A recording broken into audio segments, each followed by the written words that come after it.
Este capítulo se ocupa del mundo social y cultural en que Jesús, los discípulos y la iglesia del Nuevo Testamento surgieron. El mundo social y cultural debió tratar con la helenización creciente, lo que podría llamarse la lucha judía por sobrevivir.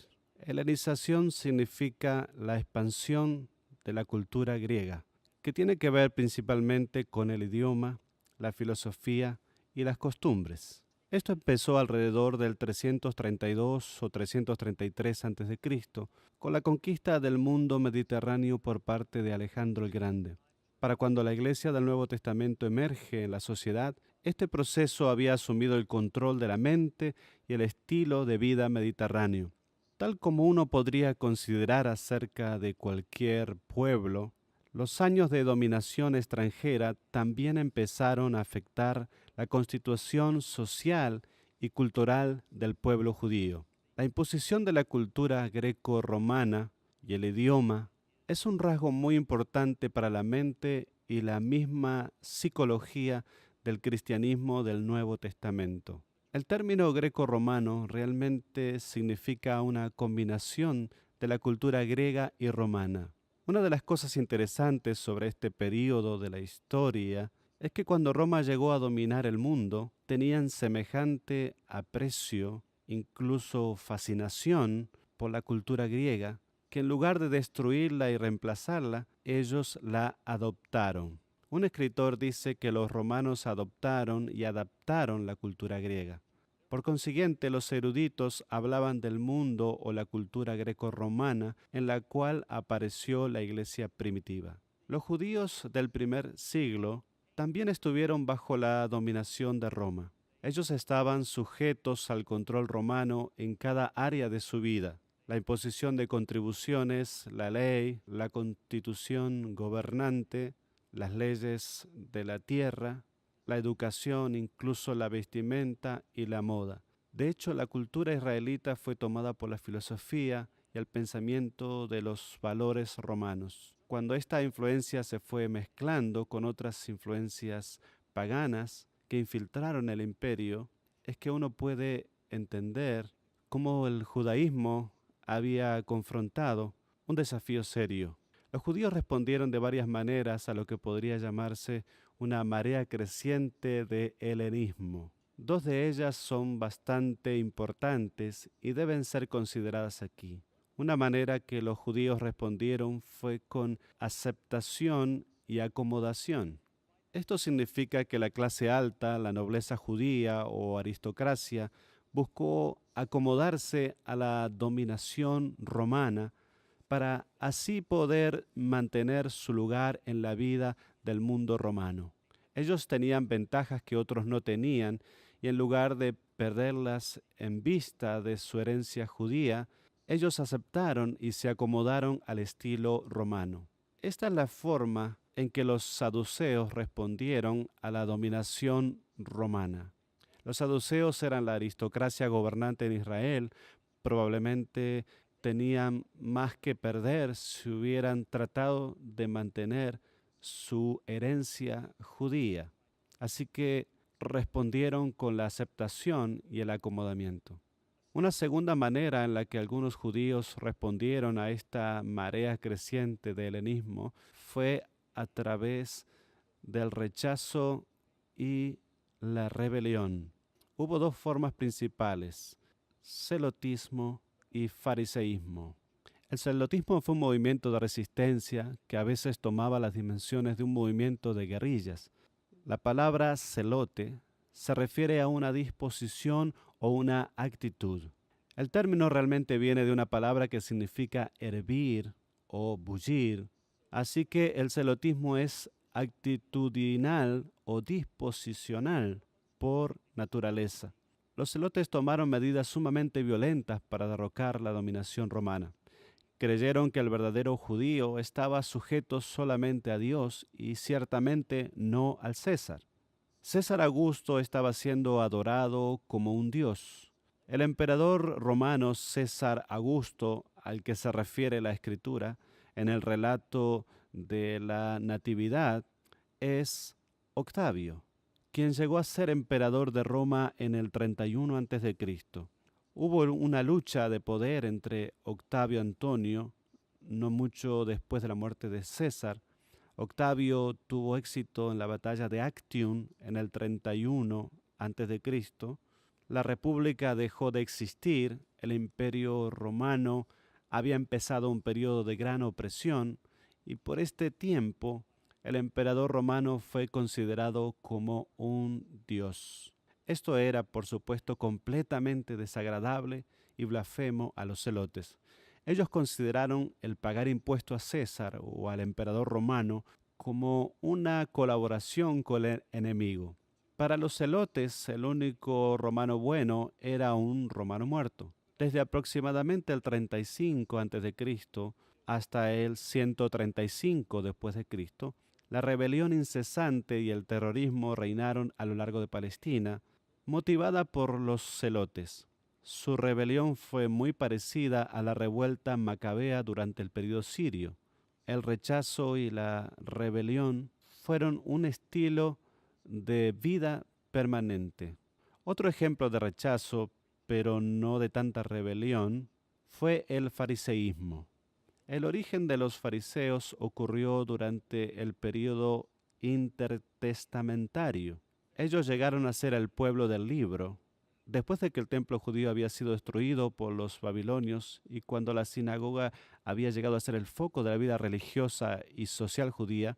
Los fariseos, al contrario de los celotes, no eran violentos. Ellos resistieron la helenización no a través de la fuerza bruta, sino por la imposición de las leyes judías, muchas de las cuales ellos mismos habían escrito y no seguían la escritura. La palabra fariseo viene de la raíz hebrea perush, que significa estar separado. Los fariseos a veces fueron llamados perushim o los separados. Su punto fue resistirse a la hellenización por la observancia más estricta de la ley y de las enseñanzas de los padres. Es muy probable que los fariseos fueran un movimiento más bien laico y no lo que se llama hoy un movimiento clerical. No eran tanto una organización oficial, sino una disposición o un estilo de vida religioso. Eran un movimiento religioso que empezó entre el pueblo y era para el pueblo. Para los días de Jesús habían llegado a ser muy pretenciosos.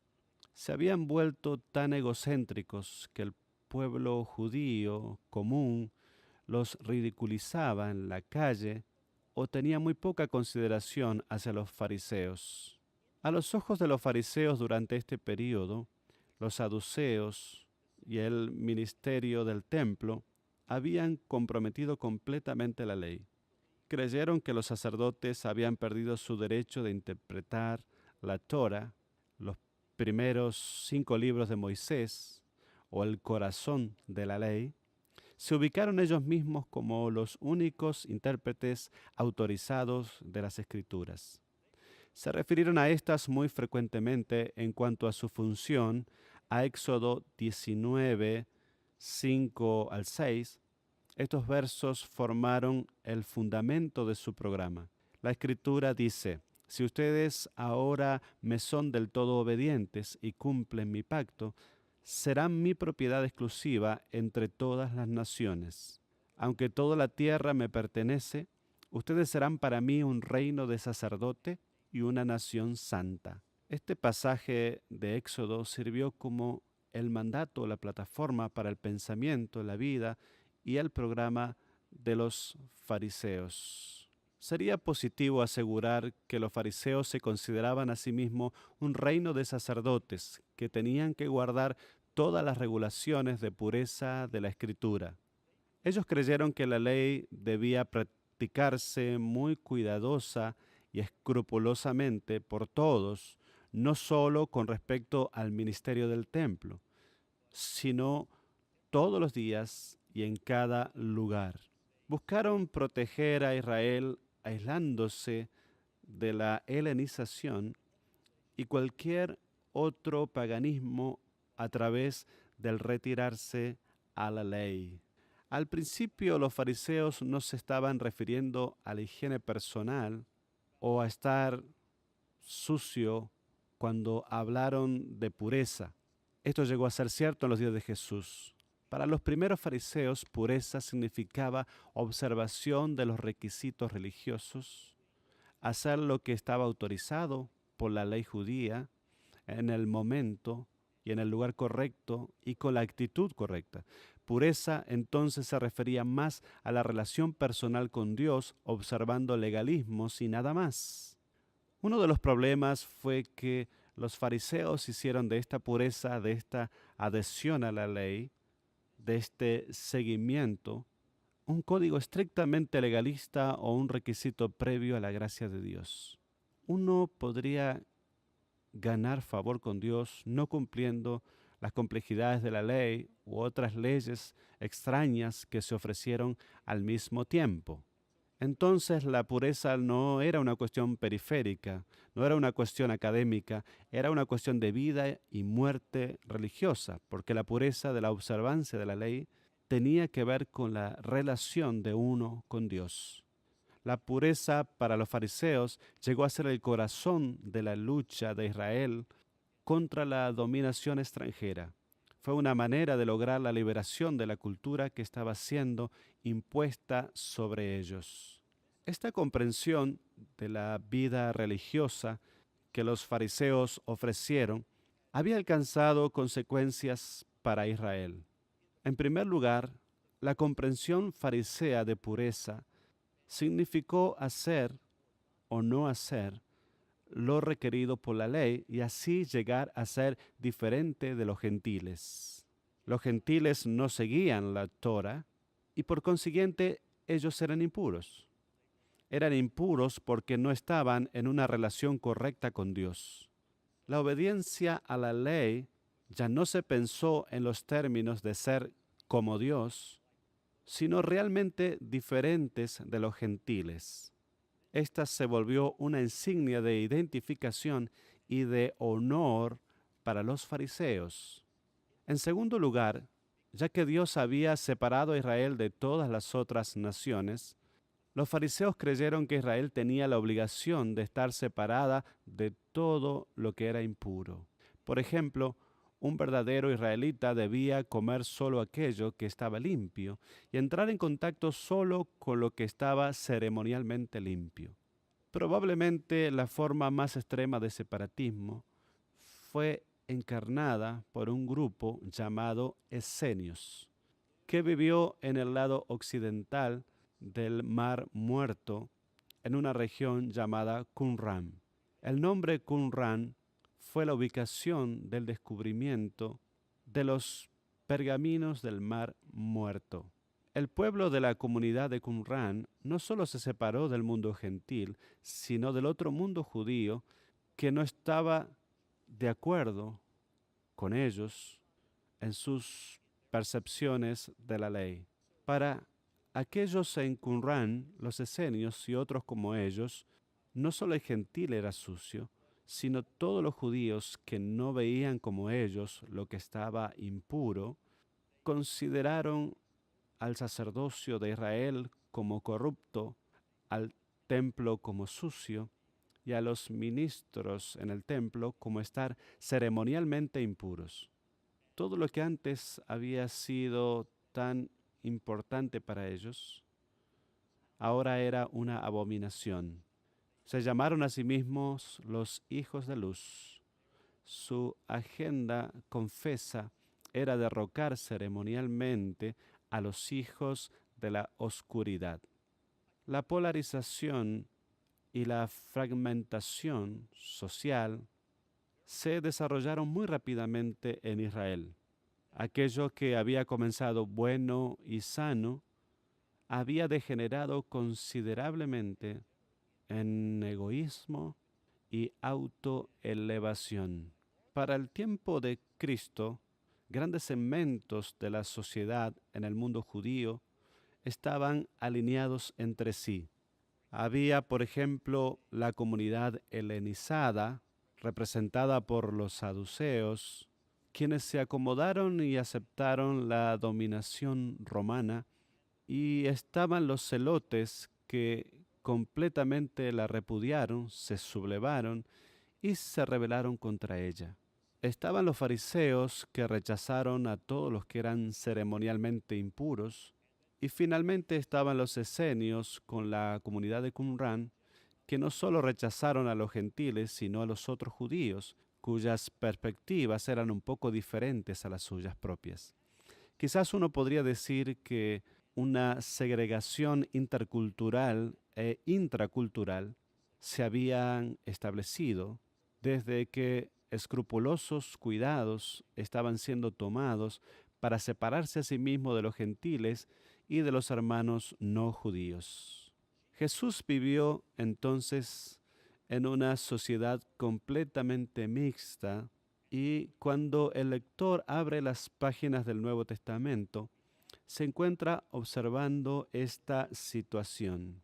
Jesús criticó esto y llamó la atención del pueblo, que necesitaba tan desesperadamente una verdadera perspectiva de quién realmente es Dios, lo que Dios quiere y lo que ha de ser una correcta relación con Dios. Esto fue indudablemente la causa de la aceptación que Jesús recibió de las multitudes, a quienes predicó en varias ocasiones. En otras palabras, uno podría decir que cuando Jesús surge en las páginas de la Escritura, la pregunta predominante era: ¿quién es un verdadero judío? ¿Era uno que se acomodaba a Roma? ¿Uno que se rebelaba contra Roma? ¿Uno que se retiraba a la ley e incluso preparaba leyes extrañas más allá de lo que Moisés había requerido?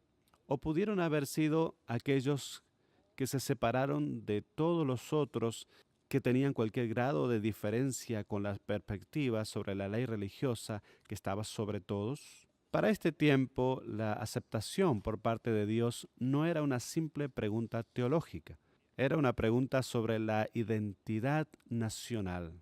¿Quién de hecho era el verdadero judío? El apóstol Pablo, cuando llegó a la escena mucho más tarde, tomó la perspectiva que el verdadero judío era el que creyó en Jesucristo como el Mesías, quien vino de la línea del judaísmo, fue profetizado y vivió y murió redentoramente por la humanidad. En resumen, el capítulo 1 consideró la contextualización política del Nuevo Testamento y vio en sucesión a 6 diferentes opresores del pueblo judío, 6 diferentes invasores. Pero anteriormente a todos ellos estuvo el proceso de helenización impuesto por Alejandro el Grande y la cultura grecorromana, que fue la cultura en boga en los días de Jesús. El mundo romano había adoptado y adaptado el estilo de vida griego, y el mundo romano llegó a ser la moda del período del Nuevo Testamento. El mundo religioso del judaísmo también fue afectado. La contextualización es sumamente importante en cualquier materia de naturaleza bíblica o histórica. Nada pasa en el vacío. Nada pasa en aislamiento de otros pueblos o de otros eventos o de otros acontecimientos del pensamiento. Así, el próximo capítulo avanzará en la contextualización religiosa del mundo del Nuevo Testamento y seguirá algunos de estos hilos con más detalles.